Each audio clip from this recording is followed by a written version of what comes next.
yeah, but this is Mia, not Min. It was actually really funny because I talked to Choya at this point in time, and he kind of mispronounced the name a little bit because he tried to pronounce it in English, and therefore I assumed that Soccer was really doing well this tournament. He went for Slayer's Vin, and I'm like, huh?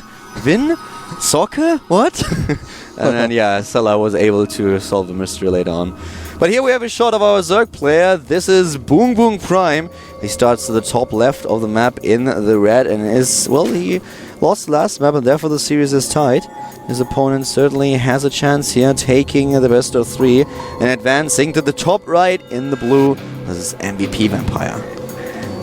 A Vampire is someone who's been around for a while in the team. Like, I guess you could actually... Look at his mouse. Yeah. Did you see that? I did. Well, I mean, everybody has, these different stylistic things about their play. I've seen this with a lot of keyboards, that they have like custom colored keys and things like this, but I've never seen like this light blue mouse that we just had. Yeah, that's... I kind of curious about that. I might have to go take a look during our next break, see what's up with that. If he loses, I won't, but... You know, Vampire is like BBoongBBoong in that he is a Team League player, comes out a lot. He's started for MVP several times, and he's kind of like that player whose potential was never realized in the individual league. You can compare him to BBoongBBoong, but BBoongBBoong actually did finally realize his potential in the individual league. Maybe you could compare him to MVP Monster, who's from the same team, where his only performances, he's only known for his team league, but not really the individual league, and this is his chance. He's starting with the Nexus first here, and follows it up of course, with the Forge. So this is a very, very huge map, and Protoss is struggling a little bit on Whirlwind, as you pointed out earlier. Some players are able to hit those timings that are really dangerous to Zerg, but BBoongBBoong will be quite happy about this map being the last map of the best of 3. And he just found out in the last game that you should not count Vampire out. He's definitely a dangerous player. He proved it yesterday, and today he's trying to pose a threat to BBoongBBoong. And BBoongBBoong, I have to say that I was really impressed with his performance in the up and down matches. It was a very intense and very tough group, but he played such great games. In the end, it was not enough to pass the group, but still, seeing him out of the round of 48 right now already would be a bit of an upset. I feel that you're completely right when you talked about how Empire might not have been able so far to realize his potential, while BBoongBBoong has a little bit more of a splashy, was it off the record, where he answered your question. I think you were with Atosis at this time. But still, I think, to me, BBoongBBoong personally is the favorite player here. Even though Vampire showed that he is definitely in a position where he can take not only a map but also best of 3. Yeah, you're right. He showed a late game. In fact, you know, the first game he was aggressive, and his aggression did not succeed. In fact, it was just so... It ended up working so poorly for him that he just lost the game immediately there.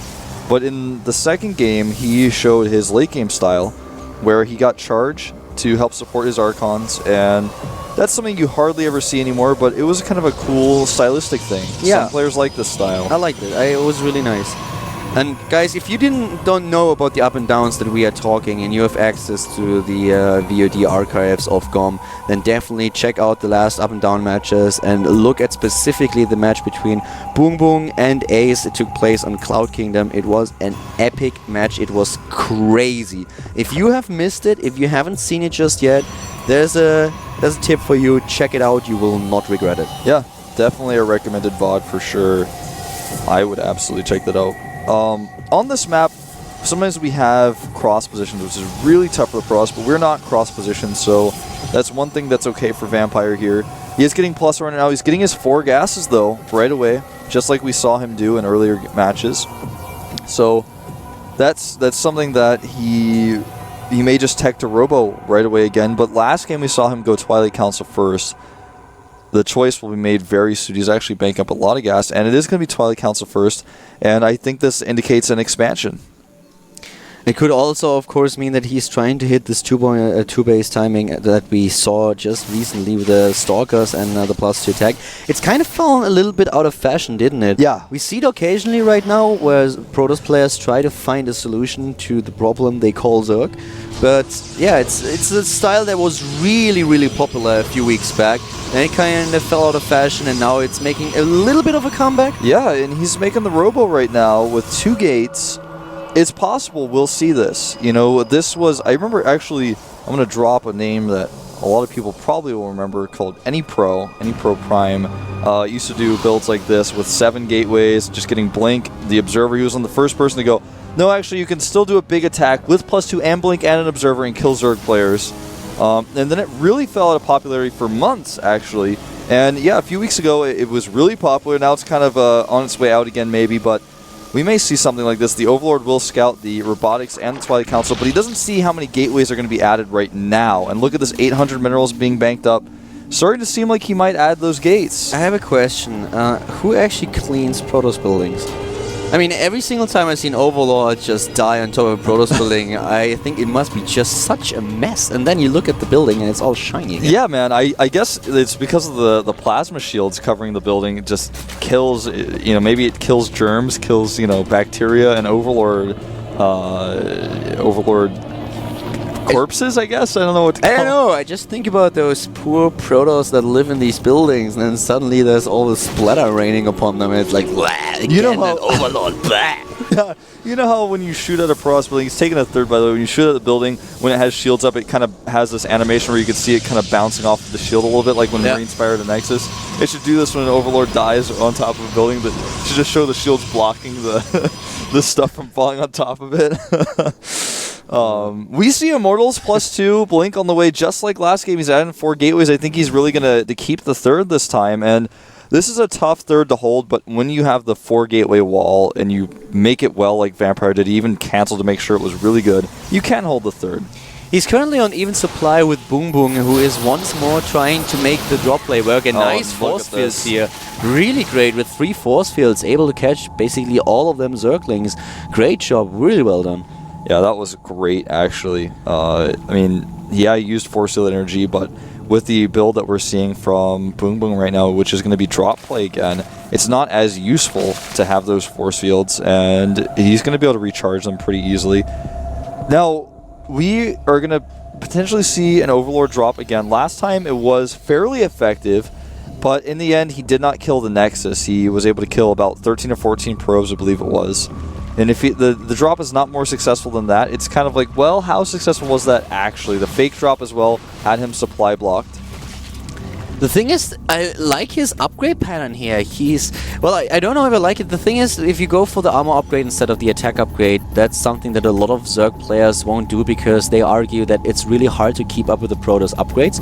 That if the Protoss is continuing to chrono boost his attack upgrades, that you will always be a little bit behind, and you have to kind of hope for the right timing so that you end up in a fight where where the attack upgrades of the Protoss are cancelled out. On the other hand, I like that he's really thinking about making something work against the gateway composition of his opponent, and the drop play will also enable him to work against this Immortal push by just dropping the forces on top of his opponent's units. So a very nice style, and here we go, immediately using the force fields. Drop play has not been an issue, and this is a perfect engagement for Vampire here. Yeah. At the same time, a drop is headed his main base, though the Protoss player might be caught out of position. You're absolutely correct. This is the concern. Can he hold this? If he holds this, he'll be in a great spot. Looks like he's not going to turn around. At least he hasn't done so yet. He's still sending his forces towards the Zerg player's base. And if he can set up a defense at his third base and continue this attack, it's going to be tough for BBoongBBoong because this is so cost efficient. BBoongBBoong is feeding him individual units right now, and of course the main base Nexus is gonna get sniped. There's no way of saving it, but this is the main story here. Vampire trying to push up at the natural. The Roaches are slowly but steadily taking down these units. He needs to kill the Immortals, and he's focusing them down. One of them already at the second one about to die. Vampire not microing his army at all. He still has a lot of Stalkers, but still with the reinforcements of BBoongBBoong, the Prime player should be able to force him back. Yeah, it looks like he will, and he does blink back. He was so concerned about the drop in his main, which he barely had enough units to hold. Could not micro both at once, and now the +1 is about to finish for these Roaches. The Infestation Pit is well timed here. Nice engagement. Oh, if he gets that Stalker. Both players actually pulling that off really well. The problem for Vampire, though, is now he's stuck on 2 base. The Overlord, surprisingly enough, can get out of there. The creep will actually recede. But he's going to actually, I think, try to make this work on 2 base. He's not going to try to remake a Nexus. That's pretty tough. He's got this Immortal in the mix now, and Queen Elizabeth out of position again. Very scary here, not only for the Queen, but also for the rest of BoongBoong's army, as these Stalkers are pushing up the ramp, trying to snipe the Roach Warren. That would be huge, and he takes it down. Yeah, he gets it. That means these 16 Roaches that are on the way are going to be the final Roaches for a while. He's forced to make 12 Zerglings, and Zerglings against this many Blink Stalkers are not ideal. He cancels +2. He knows he's not going to be able to get it. These Roaches coming from the side should not have been rallied like this. He's moving in right now, closing distance with the Zerglings. The reinforcements are already building up, and he is going in. He still has the better economy, and he has the numbers as well. Does he? Slowly but steadily, Vampire is blinking back, but he's in cooldown right now, losing the last Immortal, and this is turning into a numbers game, and Vampire doesn't have them. He's trying to make his micro make up for the disadvantage, but now he's on the retreat, and BoongBoong is chasing him down. Indeed he is. The next warping of Stalkers will force these Roaches back, at least initially, but now 13 Roaches are started as the Roach Warren has finished. This is a pretty close engagement. The upgrades are similar. Looks like there's too many Stalkers this time, and he will start to blink them back. Nope, he's going to do an offensive blink. Is the pylon still up? Yes, it is in fact still here, which means he can reinforce close. And he really has to make this work right now. He really has to win. He starts to warp in Zealots as he's running out of gas. But here come the reinforcements for BoongBoong. BoongBoong is a little bit in trouble, though. This is very, very close. This could go either way. Yeah, it really could. Trying to retreat, and an offensive blink by Vampire. Yeah, he blinks forward, and the Roaches do survive a little bit longer. The supply for the Zerg not as high as it normally would be, not as ideal as it is here. The Stalker count better than the Roach count. A few more Roaches coming up, but they're dying as they spawn. That's something you never want to have happen. The Roaches over here on the side, they're going to blink on top of him. He surrounds them. The Zealots cannot close the distance, but there's way too many Stalkers. There's so many Stalkers, and Vampire might be about to win this game as BoongBoong drops in supply, is trying to reinforce, even pulls his Jones. This already shows how desperate he is. And Vampire not in a supply lead, but with all these Stalkers on the map, with upgrades and Blink, 22 Stalkers, he's going in, and he is taking out BoongBoong Prime. He's got too much here. The Overlords are falling as well. He's only no longer supply block because he doesn't have any units left. The Queen here will fall. The Stalkers are uncontested, and Vampire is going to knock BoongBoong out of the GSL this season. Vampire is knocking him out indeed. BoongBoong makes the job work. Here's the GG, as the follow-up of BoongBoong was not enough to stop Vampire. The force fields that he used every single time to cut off small pieces of Zerglings and Roaches were too well placed. And yeah, it is Vampire who advances here. BoongBoong Prime is out of Code A. Yeah. I think there's a high chance he will requalify next season, especially considering his performance in the up and downs, but it's tough. If you think about it, he was so close to being into Code S. There was really, it was one game, one map. That's all that he needed to be in Code S, and now he fell short in the round of 48 in Code A. This just shows how really intense this competition is between Code A, Code S, and of course, you qualifying for the league itself. Really, really well played by Vampire here on the last map, and BoongBoong Prime, he must be really disappointed right now. From being an aspiring Code S player into falling down into Code B, that is really... I mean, he must be so upset. We're going to take a 5-minute break, guys. When we get back, we are going to have another Pros versus Zerg with JYP against Mia.